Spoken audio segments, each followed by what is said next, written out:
Halo Lur, balik lagi di channel Ngintip Alur, channel yang menghadirkan alur cerita film-film menarik dan epik untuk menemani kalian yang galau karena utang yang menumpuk. Kali ini kita akan menceritakan alur film Bad Genius. Film asal Thailand ini menceritakan sekelompok remaja yang memiliki misi mengubah seluruh kunci jawaban menjadi uang. Hingga suatu ketika mereka bertekad untuk menjual kunci jawaban ujian STIC, yaitu ujian internasional yang diadakan serentak di seluruh dunia. Apakah bisnis kunci jawaban yang mereka rintis akan berjalan baik? Mari kita langsung masuk saja ke ceritanya. Tapi sebelum lanjut, jangan lupa klik subscribe dan tombol lonceng agar kalian gak ketinggalan update dari channel ini. Film ini menampilkan alur cerita maju mundur, jadi gue akan ceritakan sesuai timelinenya aja. Scene diawali dengan seorang wanita jenius yang memiliki segudang prestasi bernama Lin. Dia diantarkan oleh ayahnya untuk pindah ke sebuah sekolah unggulan yang isinya adalah para orang-orang berduit. Lin merupakan orang dari kalangan sederhana yang hidup bersama ayahnya yang seorang guru. Singkat cerita, Lin pun diterima dan diberi beasiswa karena kejeniusannya. Pada saat berfoto untuk kartu pelajar, Lin bertemu dengan seorang siswi cantik yang senyumannya bikin pangling. Ia bernama Grace dan mereka pun bersahabat.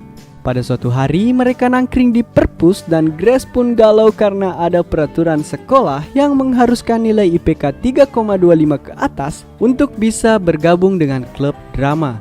Di sini Grace mempunyai contoh soal ujian dan Lin yang jenius pun mengajarinya dengan imbalan dipanggil Guru Lin.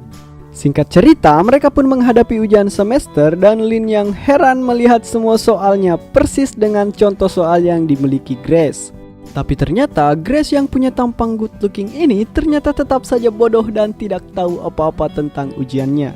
Lin yang kasihan pun memberi contekan ke Grace dengan cara menulis jawaban di penghapusnya dan memasukkannya ke sepatunya.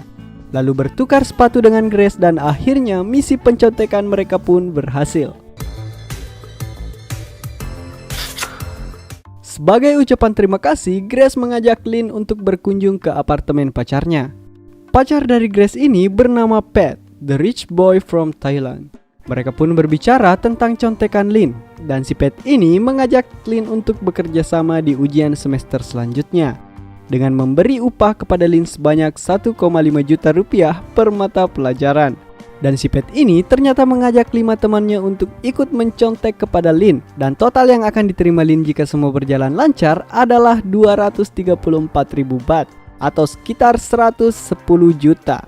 Singkat cerita, Lin pun mendapat sebuah ide cemerlang ketika dia bermain piano dan menemukan bahwa kode pencontekan bisa dia siasati dengan kode yang disebut kode piano. Dan akhirnya mereka semua pun mengunjungi rumah Lin dan belajar tentang kode piano agar pencontekan mereka berjalan dengan lancar. Hari ujian pun tiba dan mereka semua berhasil melewati ujian mereka dengan mudah karena kode piano ini. Dan tanpa mereka duga, semakin banyak yang ingin bergabung dalam bisnis kunci jawaban mereka. Di lain sisi, di sini kita diperlihatkan seorang siswa berprestasi lainnya, saingan dari Lin yang bernama Beng. Beng ini adalah seorang anak yang ibunya memiliki usaha laundry, tapi Beng ini terlalu jujur dan tidak suka bertindak curang. Singkat cerita, mereka berdua menjadi pasangan emas dengan menyabet semua lomba cerdas cermat. Kepala sekolah mereka pun kagum dan memberikan sebuah beasiswa untuk sekolah di luar negeri. Namun hanya untuk satu orang. Dengan kata lain, mereka harus saling bersaing untuk mendapatkannya. Pada suatu hari, ujian pun kembali dilakukan dan Lin semakin banyak memiliki pelanggan untuk kunci jawabannya. Tong, salah satu pelanggan Lin, merasa kesulitan mengikuti kode piano dan berpaling mulai mencoba menyogok Beng untuk mencontek. Tapi Beng yang jujur tentunya tak ingin jawabannya dicontek oleh Tong. Singkat cerita, ujian pun dimulai dan Lin dan kawan-kawan mulai beraksi. Tapi tiba di suatu saat, Lin tersadar bahwa ternyata soalnya terdiri dari dua jenis, yaitu set 1 dan set 2. Lin pun pusing karena dia tidak memperhitungkan bahwa soalnya akan terbagi dua bagian. Scene epic pun dimulai. Tong yang mulai gelisah mencontek ke Lin dan dia ternyata dipergoki oleh Beng. Lin pun tetap berusaha membantu para pelanggannya dengan bertukar lembar soal dengan Tong yang duduk di sampingnya. Dan dia pun mulai mengerjakan 2 set sekaligus. Hingga akhirnya Lin berhasil tetap memberi jawaban pada semua pelanggannya. Tak sampai di situ, Beng yang kelewat jujur melaporkan aksi Tong kepada kepala sekolahnya. Dan alhasil Lin dan Tong mendapat masalah besar hingga Lin pun terancam dikeluarkan dari sekolah. Terjadi perdebatan hebat antara Lin dan kepala sekolahnya hingga akhirnya Lin pun dilarang mengikuti beasiswa di Singapura. Dia pun kecewa dan sedikit menyindir Beng yang telah melaporkannya. Sesampainya di rumah, ayah Lin pun marah besar dan Lin hanya bisa menangis. Hari-hari pun berlalu dan pada suatu malam Grace mengajak Lin untuk bertemu dan membicarakan tentang rencananya untuk meminta bantuan Lin. Karena dia dan pacarnya, Pat, berencana mengikuti STIK, yaitu sebuah ujian untuk masuk ke perguruan tinggi yang ujiannya diadakan serentak di seluruh dunia.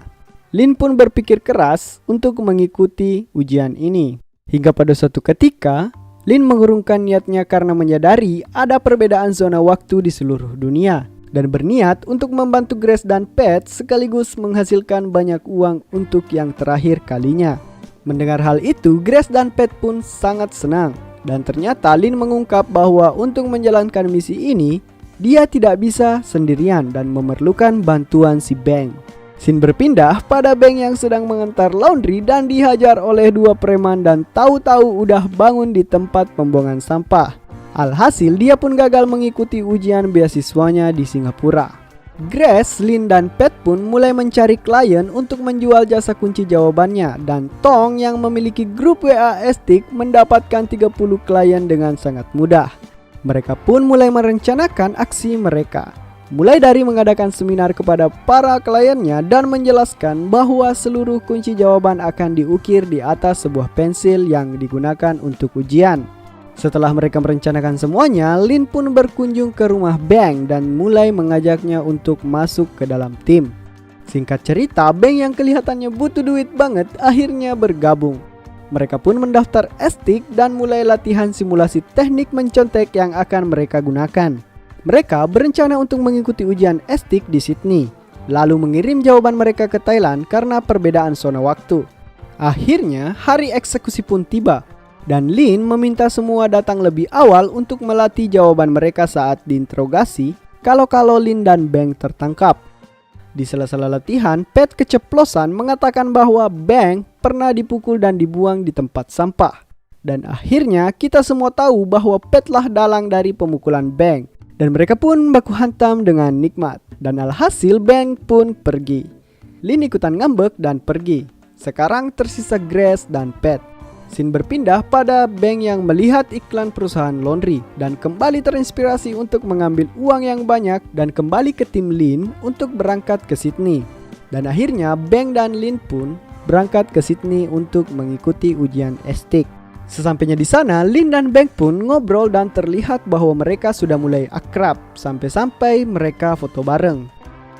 Hingga akhirnya ujian pun dimulai. Mereka segera menyembunyikan handphone di tangki kloset toilet dan mulai mengikuti ujian.